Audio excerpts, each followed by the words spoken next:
Okay, so good day everybody. AttorNEIL's back for another video po. At ngayon po, i-discuss ko lang kung ano ba yung mga pwedeng legal consequences regarding the Bicameral Conference Committee report for the 2025 budget. Kung saan meron pong mga diniscuss sila former President Rodrigo Duterte at yung mga kasama po niya sa Davao City, yung may mga nakita po silang mga blank provisions dun sa committee, sa Bicam Committee report.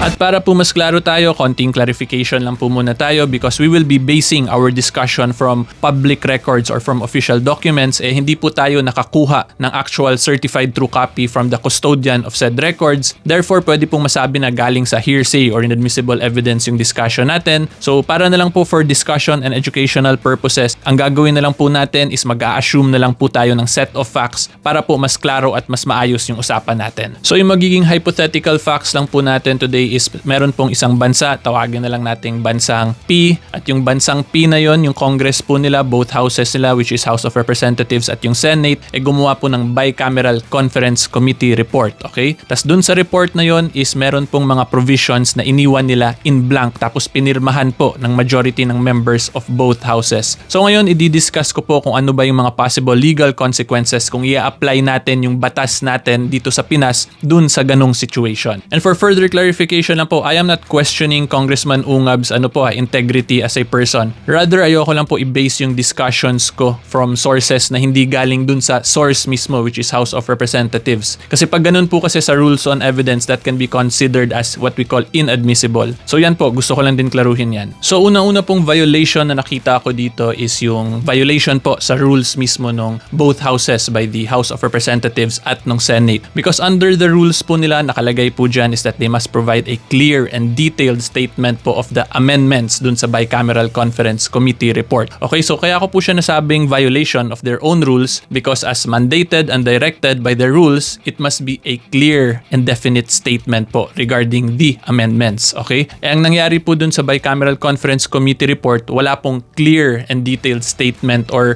listing of ng mga amendments. Kasi dun po sa ilang provisions, ang nakalagay po is yung blank provisions. Tatandaan po natin yung subject matter po ng Bicameral Conference Committee na to is the budget natin or yung General Appropriations Bill po. Bill pa po to nung nasa committee pa. So yung dinidiscuss po nila is the General Appropriations Bill. Therefore, if it's a General Appropriations Bill, that involves money. So pag pera po, ano po ba yung kailangan talaga para maging klaro at detailed yung pera? Diba ang kailangan po dyan is what we call mathematical figures. Okay? So dun po, since blanco yung nakalagay, pwede po natin i-argue na it violates their requirement of a clear and detailed explanation, 'di ba? Kasi kung ikaw po, if you are a reasonable person who will look into this, who will review this, tapos pag tanungin niyo, let's say yung isa nyong congressman, tanungin po niyo yung congressman niyo, sabihin niyo parang, "Kong, ano po ba yung budget ng Department A?" Tapos sabihin niya, "Wala pang budget 'yan, yung nilagay namin sa report is blanco pa lang." So pag ganun po ba, ano po ba yung magiging reaction niyo as a reasonable person? Malamang magre-react po kayo, 'di ba, na that is not a clear and detailed statement because yun nga, they are talking about budget, therefore it involves money, and if money, dapat po may klarong mathematical figures. Otherwise, hindi po siya mako-consider as something clear and definite kung blanco yung provision, di ba? So yan po yung mga nakikita kong pwedeng maging argument dito is that due to the blank provisions, there is a violation of their own rules of a clear and definite listing of all the amendments po na ginawa nila dun sa meeting nila as a Bicameral Conference Committee. At para mas klaro po talaga at mas maintindihan ninyo, i-explain ko na lang din po kung ano ba talaga yung Bicameral Conference Committee. So unang-una po yung Bicam Committee, wala po yan siya actually sa Constitution. Okay? There is no direct provision in the Constitution which states na pwede gumawa yung Congress niyan. However, ginagawa po yan ng Congress yung Bicam Committee because meron po silang rulemaking power under the Constitution. Consequently, pwede sila gumawa ng committee called the Bicam Committee dun sa rules nila. Pero pag titingnan po ninyo sa Constitution mismo, wala pong direct provision mentioning the Bicam. Okay, so yan gusto ko lang din po klaruhin. And yung purpose naman po ng Bicam Committee na yan is para po ayusin yung mga misunderstandings or yung conflicts po ng both houses regarding mga bills na pinapasa nila. So let's say po sa lower house, sa version nila, meron silang gusto gawin. Sabihin nila dun sa appropriations bill nila, gusto nila 1 million yung pondo nito, pero yung Senate naman gusto 2 million. So para po mas mapabilis, mas mapa-expedite yung proceedings, yan po yung rason kung bakit nila ginawa yung Bicam para dun sa Bicam ayusin nila yung mga conflicts at misunderstandings nila. At kaya ko po in-explain talaga kung ano ba yung purpose purpose ng BICAM is because po yung pag-iwan po nila ng provisions in blank, pwede po natin yan siya i-interpret as meron pa rin silang misunderstanding regarding certain provisions ng bill nila. Kasi kung nagkasundo po sila kung ano dapat yung pondo ng government office na yon, edi dapat hindi na po yun blanko. Kasi pag blanko po, yung dating po niyan is parang meron pa rin silang gusto pag-usapan pa. In short, yung pag-usapan pa, that is a misunderstanding or wala pa pong reconciliation ng mga conflicts. So yan po, since there are provisions left in blank, then it would appear that the both houses have not yet come to an agreement.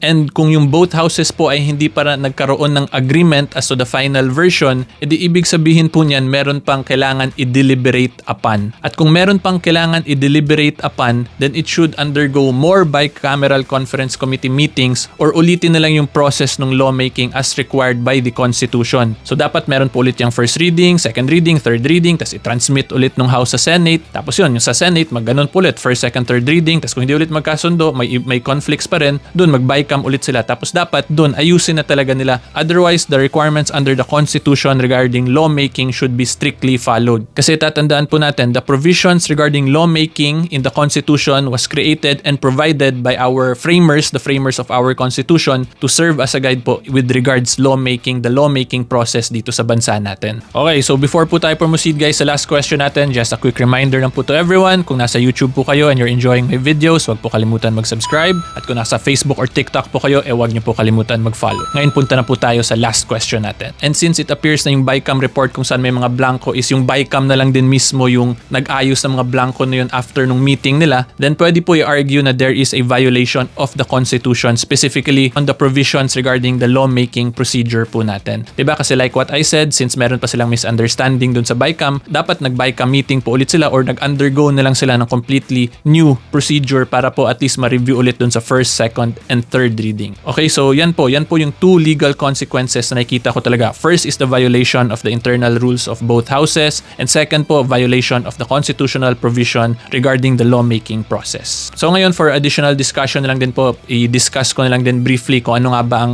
epekto ng isang batas na posibleng ma-declare as unconstitutional. Okay, so dito po kasi sa atin sa Pilipinas, meron po tayong tinatawag na operative fact doctrine. At ang ibig sabihin po niyan, unless and until a law is declared unconstitutional, it produces effects po. And all the effects that it has produced is valid po. Okay? So ngayon, since wala pa naman pong decision yung Supreme Court declaring the 2025 General Appropriations Act as unconstitutional, the presumption pa rin po is that it's valid and that all the effects that it has produced so far are also considered as valid. Okay? So hopefully clear yun guys. If you like legal educational videos to current events, follow lang po kayo sa akin sa social media. Until next time, see you all. Bye-bye!